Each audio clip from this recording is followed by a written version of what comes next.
Hey guys, how you doing? Can you tell by my background that I'm back in my hometown? Wow, it's been a very eventful 6 months of traveling throughout Asia. I filmed about 6 months worth of travel vlogs in advance.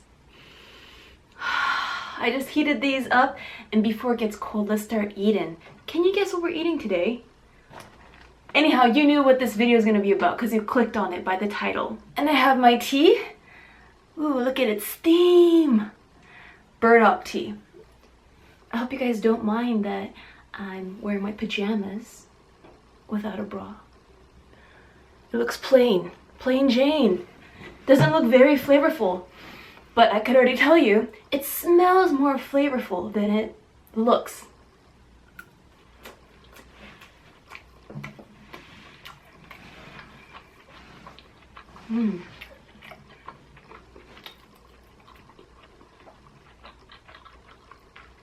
I picked this up at IKEA the other day because I'm redecorating my room. So I just painted my furniture white yesterday and this morning. I rarely do a European mukbang because there's not much European food around my area. So I was like, when I saw these, I was like, ah, there's my chance. So I got these guys.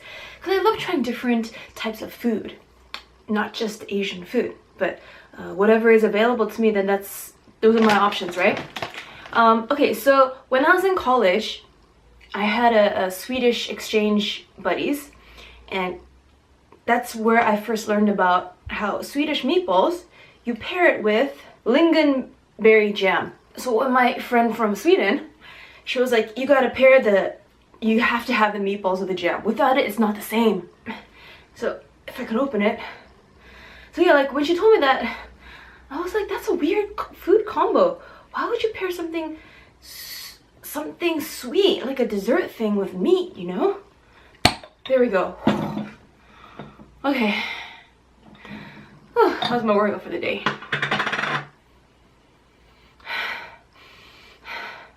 I think the smell of the meatball is much stronger, so I can't even smell much of the sweetness. Also, maybe because I painted in this room, it smells... Maybe the paint smell is overpowering and I can't smell this.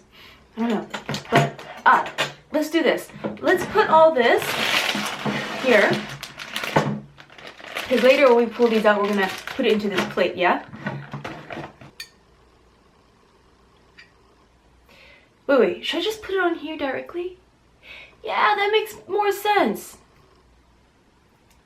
We could do like a lasagna version. But you know what? Let's first have a bite of this. That is good. I'm guessing if you make it at home by like a Swedish grandma or someone who's just really good at making Swedish food, I'm sure in Sweden they may taste even better. Ah, look at it glisten. You know, glisten is one of those words I use often in mukbang, especially when something is shiny. There's only so many words that can describe something, you know? We need more synonyms. Let's try the meatballs with the lingonberry jam.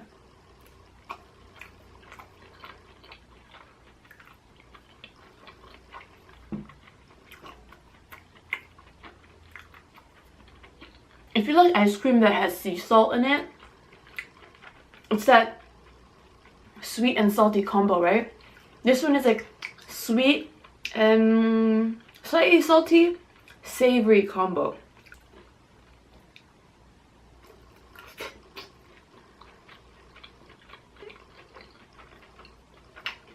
I do admit I put a little bit too much jam in that one, so I'm starting to get thirsty. But my tea is still pretty hot. I don't want to burn my taste buds. Let's not put too much jam on each bite. If you guys are from Sweden, feel free to let us know in the comment section. Does you and your family cook Swedish food often? Or these days, do you guys do takeout more?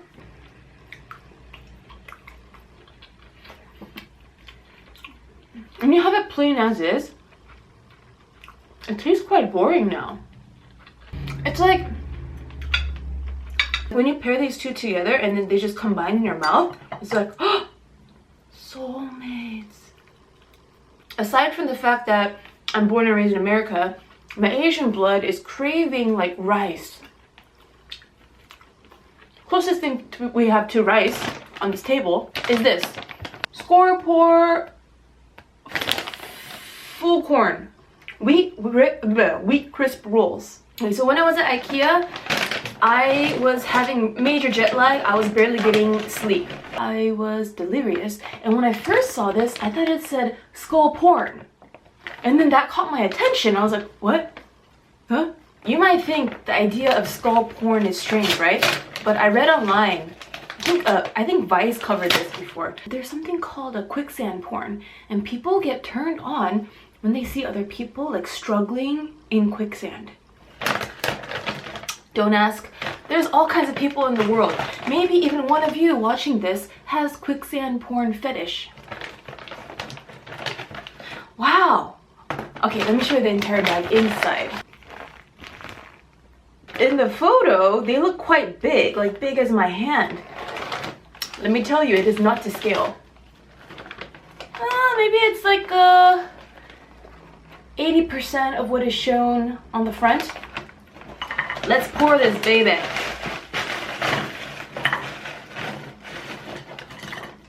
Oh, that looks so beautiful, just laid out like that. We also have herring in dill marinade. We also have creamed smoke roll, the original. And what I mean by that is the original. It looks like a toothpaste tube. One side is quite smooth. All right, so here's what the butt looks like. And the front. The front side looks pretty rugged on the top.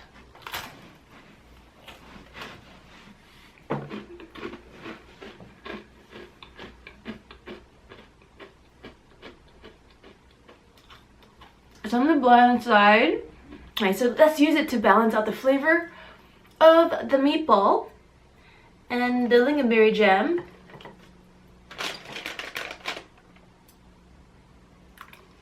Cheers!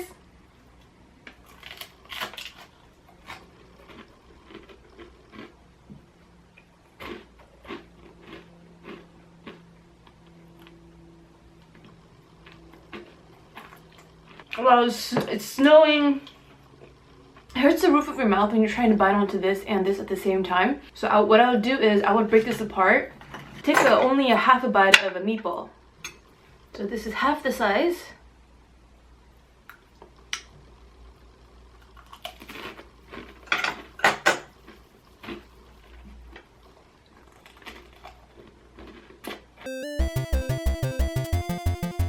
Okay, we're gonna save the Swedish fish for dessert. Should we have the herring or the toothpaste first? Toothpaste. Let's have the herring. But I want to have another Swedish meatball just real quick if you don't mind. I'm using Korean chopsticks.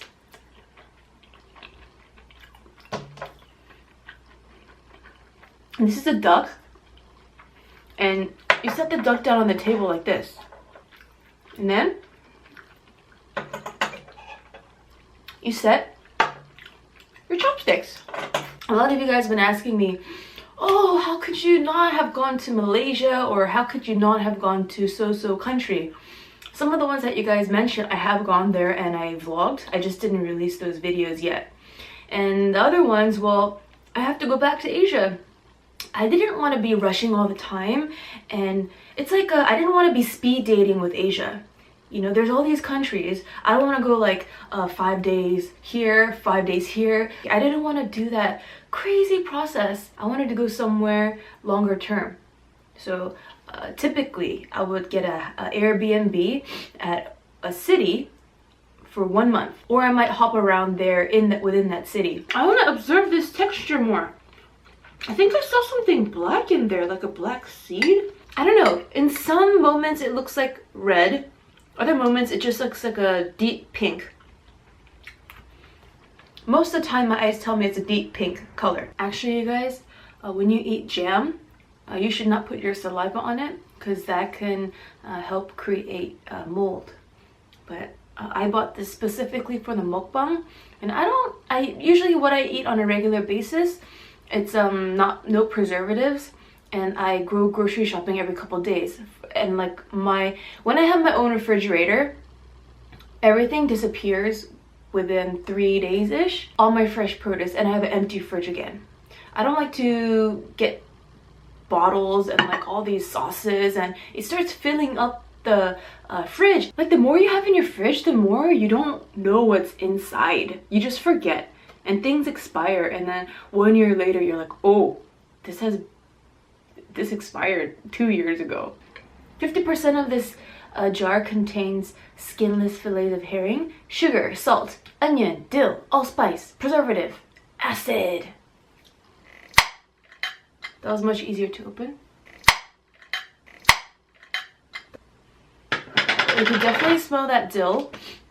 Dill, you know, growing up I didn't like dill much, but the older I get, I am starting to like dill more and more. Do I need to cook this? No, right? I don't know. Now I'm starting to get a little bit concerned here. Semi-preserved. Do I need to cook herring? Oh, it looks like we eat it raw, according to some of these posts I'm reading. If it so happens that I have to cook it and I end up getting sick from this, it's not my first time getting food poisoning. Ah, that looks beautiful, doesn't it? What do I eat it with? I guess I'll just eat it with these crisps. But first, let's have it as is by itself.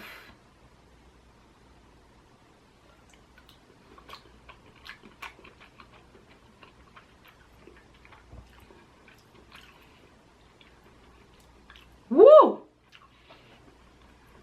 It's very unique because there's some, I cannot describe it. There's like this like very strong, wow, what is in this that makes such a flavor? Oh, it must be the vinegar. The vinegar and dill. The vinegar really is a punch in the face. I like how these are bite-sized. It's quite cute. Yeah, you just settle it on the biscuit. Oh, if you look closely, there's little round things that look almost like quinoa, but it's not.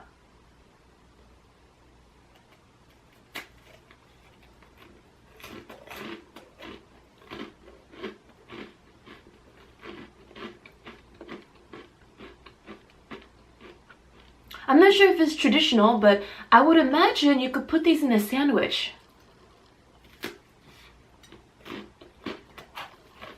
And the fish meat on that is very soft. Very soft. There's no battle going on between your teeth. It just breaks apart. Instead of experiencing Asia like speed dating, I took time. I was developing a relationship with everywhere I go. The amount of time you spend on any given place really does make a difference. Let's say you pop into Bangkok for only 3 days, right? You might happen to go there when it's some sort of a festival, like the Songkran festival. Any country you go to, when you visit, you might unknowingly go during a special time, like when there's celebrations going on, or maybe it's a particularly gloomy time, economy is going down or whatever, but you just were not aware of that when you're visiting or before you visited. And then you leave, and then you're like, I don't know about that country, it's so gloomy, or it's so awesome, people are so like lively all the time. Whereas if you stay in a country for 10 years, you will see its ups and downs. You will see many more that types of expressions of that nation. So that's one of the reasons why I stayed as long as I could for each country I visited. And even just staying put in one city and just observing. Should I know the meatball? Oh, oops. Wait, I meant to put that in the lingonberry.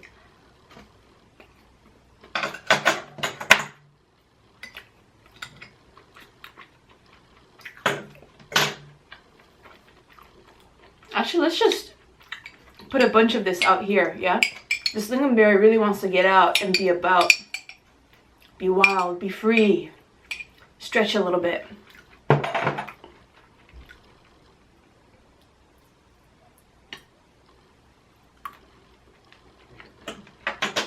So if you guys have any questions regarding my travels or anything about travel related, let me know in the comment section. I'm thinking about doing a Q&A video. And there are some questions that some of you have been asking me over and over again. I might have answered it, but not everyone sees every video I make.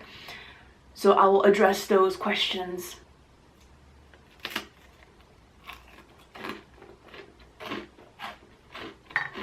I feel like this is easy to like by even non-Swedish people. I feel like not as many people are gonna like the herring compared to the meatballs. This one I feel like it's a little bit, it has more of a unique flavor. It's also much stronger. However, if you're vegetarian, that's a different story.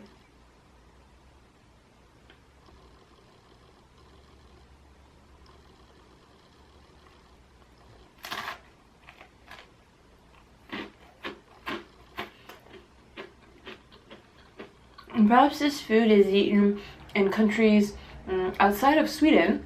I made a Mediterranean food mukbang before, and when I said something was Greek, some people got angry, or they were like, no, that's not Greek, that's like Turkish, or and the other people were like, no, that's not, that's my countries, or you know.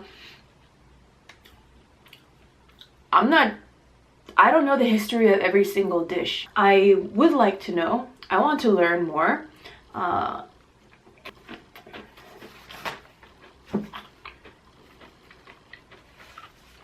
And sometimes the origins of a certain food, it's really hard to track. Sure, it might be written down somewhere, but just because it's written down doesn't mean it's always correct information. There are school textbooks around the world. They teach the students wrong things. Instead of fighting about where the food or where something came from, maybe it's just better to just enjoy the food, because we don't know where it came from, but we know where it's gonna go in here. I don't know if I mentioned this before. Maybe I have, or maybe I told someone else. In my earlier years, I used to think, oh, eating is a waste of time. I used to think cooking is a waste of time. And it's like you prepare something and then it's gone.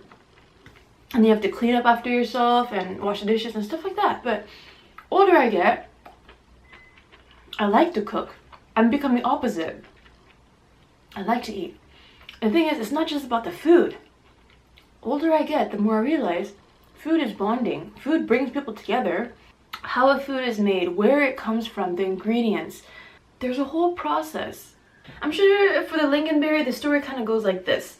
The lingonberry was planted and watered, and then it got picked, and then got shipped somewhere else, and then at that somewhere else, they were creating the actual jam, and then maybe they gave it to IKEA, or maybe IKEA made the jam, and then once the jam was made, they put it into the glass, yeah? But who made the glass jar? Maybe IKEA, maybe someone else. So it takes a lot of energy to bring any food to the table. You bought it from the store and you cooked it up. How did it get to the store? There's a story behind that. And there's a story behind the lives of those who brought it to be. Shall we try the toothpaste, the edible toothpaste? Well, it's not actually real toothpaste, but you know, it's creamed smoked fish roe, imported from Sweden. There's a guy on the front with blonde hair and blue eyes. Alright, let's open it. Oh, it looks like the cap here, it almost looks like a orange juicer. It has like a pokey thing, so we're gonna poke and then squeeze.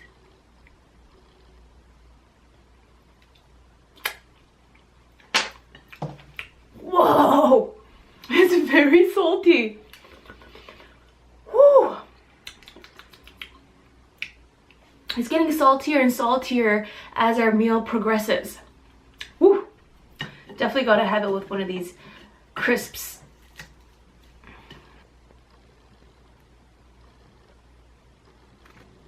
There's something really fun about using like a toothpaste looking tube and just squeezing onto your food.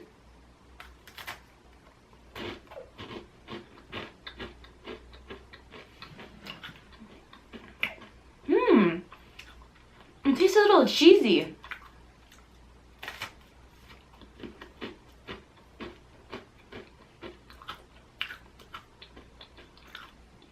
Before it was snowing crumbs, but what you do is when you bite, you suck in some air and then that grabs all the crumbs into your mouth.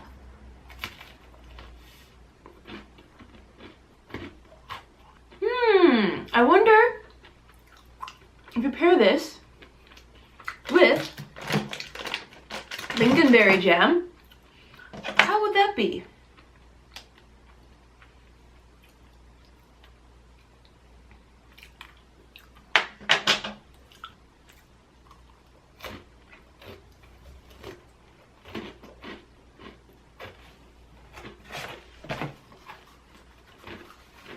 In that round, I didn't taste much of Kalles, the creamed roe.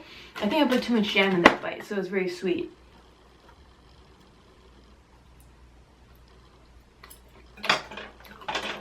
Actually, the last time I had these IKEA meatballs is when I was in college. So, 10 years ago? Guys, I don't know where the time flies.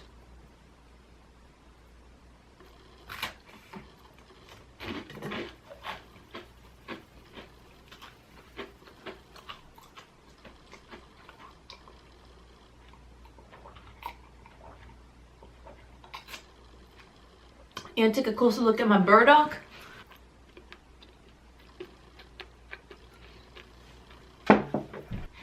At the end of my Asia trip, I was thinking to myself, I got very reflective. Hong Kong was my last country, and in my last few days I was thinking, I wonder if I changed a lot.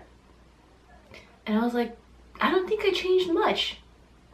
I just feel like, sure, I gained more experience in life and by seeing the world and meeting different types of people, but I don't think I myself changed much.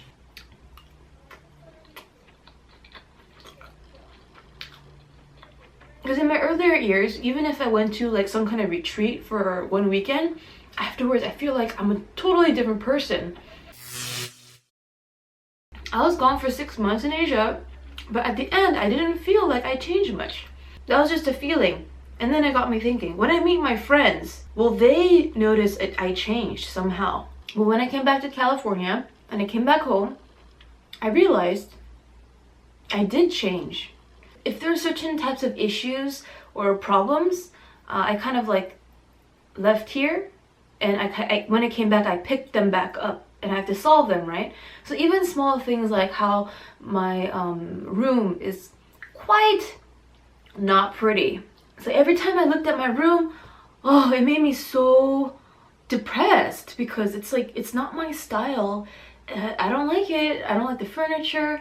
It's not inspiring. It just makes me want to go out somewhere else at a cafe and work. And there's not a lot of nice cafes in my hometown. In Bangkok and in Seoul, there's so many cafes you could go check out every single day. There's so many. You can never run out of options.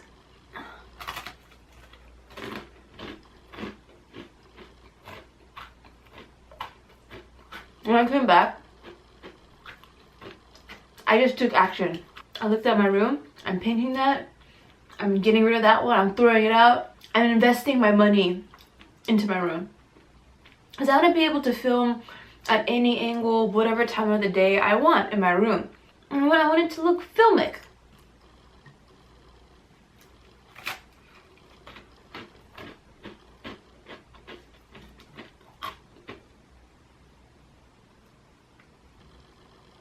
I see some really dark specks. Oh, this must be the skin of the berry.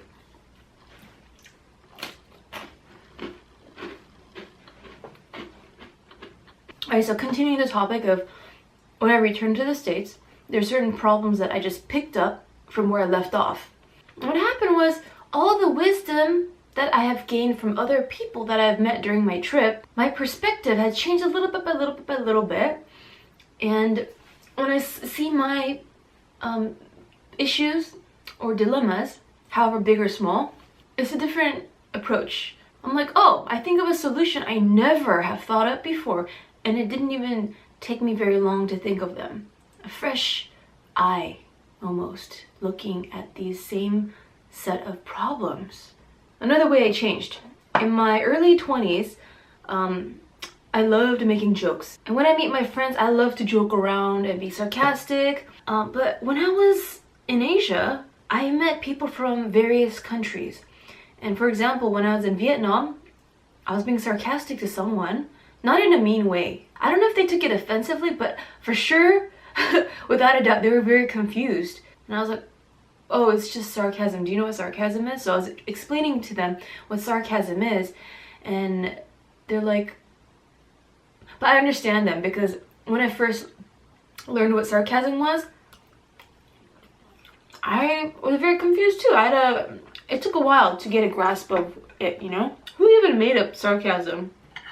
I mean, whoever thought of the idea of, oh, if you say something, then it's supposed to mean the opposite. Who thought of that idea? If that one person who created sarcasm did not exist, we may not have sarcasm at all today.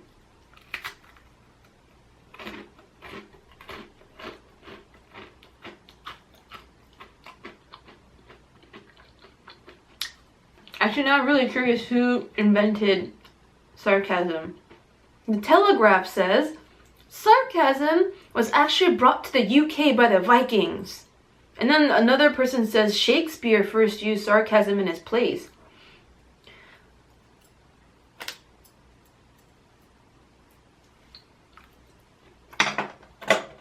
One of these days, gotta go to Sweden. Last time I checked, which was a couple years ago, Sweden has free college for even foreign students.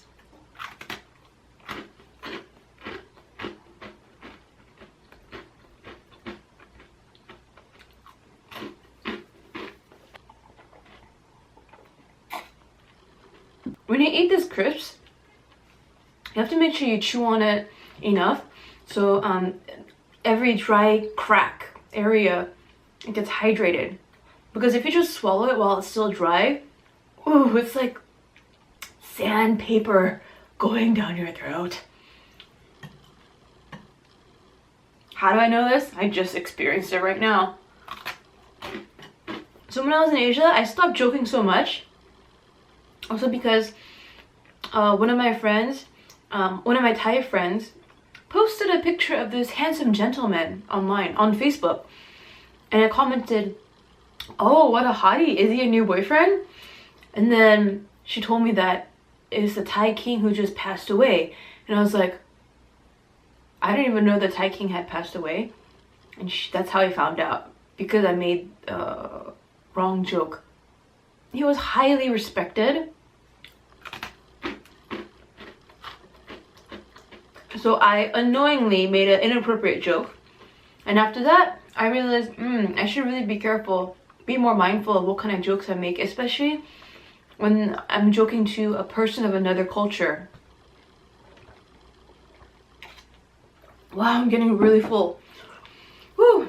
I'm not gonna push it too much because I know I got dengue fever a little over a month ago, but my body is still recovering.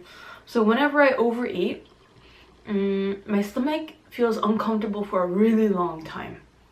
Not like the average food coma, it's just like I get like very discomforted.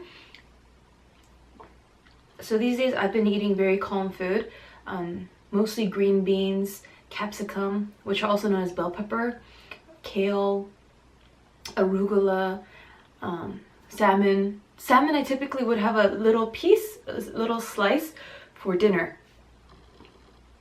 So having meat, I haven't had meat for a while. I don't think I had meat ever since I came back to America, until now. And so instead of joking so much, I became more observant and be more in tune with what's going on in all the countries I go to.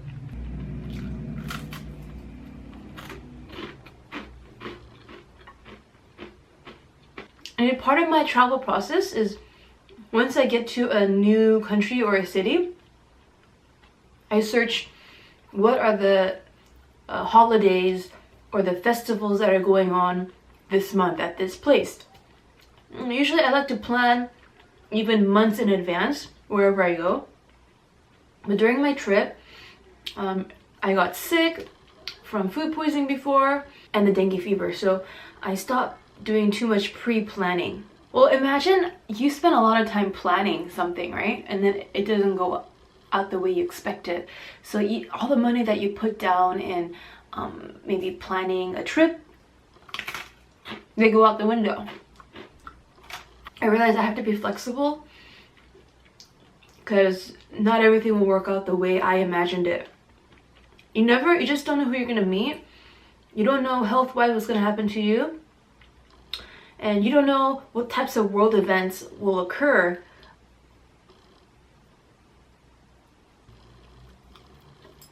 And I don't think I told this to you guys before, but on Christmas, I logged into my bank and I checked my credit cards. And it turns out someone went online shopping with one of my credit cards. And it's my favorite credit card because I use it when I travel and I gain travel points. When I accumulate enough points, I could get free flights or like book hotels for free. Nice hotels even, if I wanted. So someone used my credit card and they bought something. I think they bought like a laptop because it was some sort of electronic shop. And they spent about $1,300. 1,300, you guys, dollars, USD. And then the same person, I'm guessing, it was like some sort of plussize.com shop, and they kept buying clothes from that place multiple times. And thankfully it was all pending, so I called my credit card company, so I wasn't charged for all of that, thankfully. So you guys, for best practice, check your credit card statement. You don't have to do it obsessively, but every couple days, maybe even once a week. Yeah, once a week, that's not too much. It's just 4 times a month. Log into your account, make sure that all the purchases are the ones that you made. Who wants to pay for a laptop they didn't buy? It's your hard-earned money. Don't let people steal that from you. It might not look like I ate a lot of meatballs, but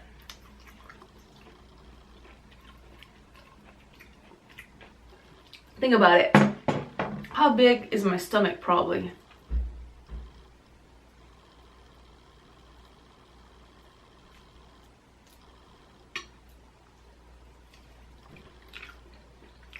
When I was in Cambodia, I went to a genocide museum.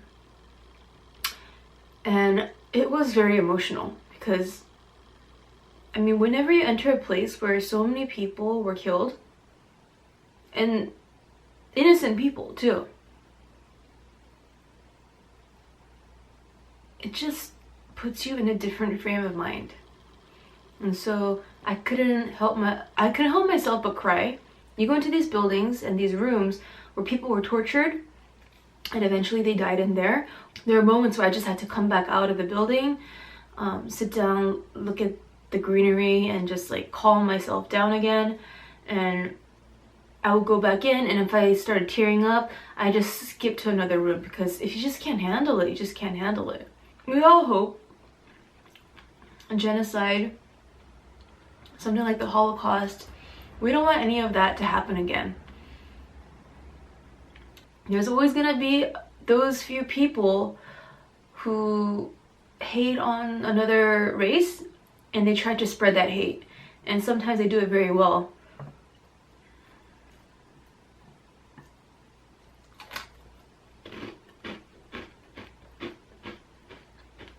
And sometimes they come in the form of leaders.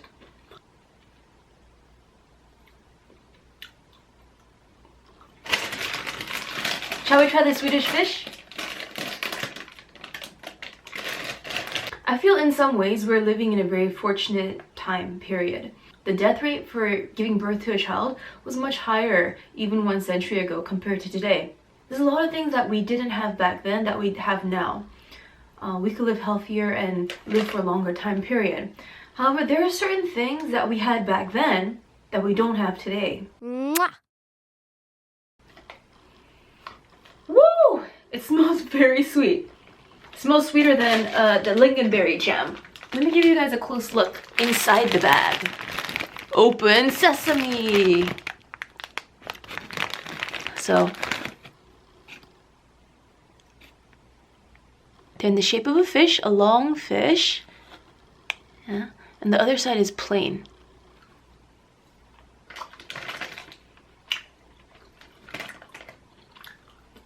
When I had this in college, I really did not like it. But, I have it today. It's not half bad.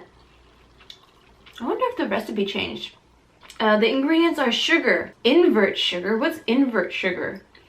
Corn syrup, modified cornstarch, citric acid, white mineral oil, natural and artificial flavor, red 40, carnauba wax. Am I getting red? Oh, they're sun tanning. They're lying on a towel, and this must be the beach. Oh, I'm getting thirsty. Woo.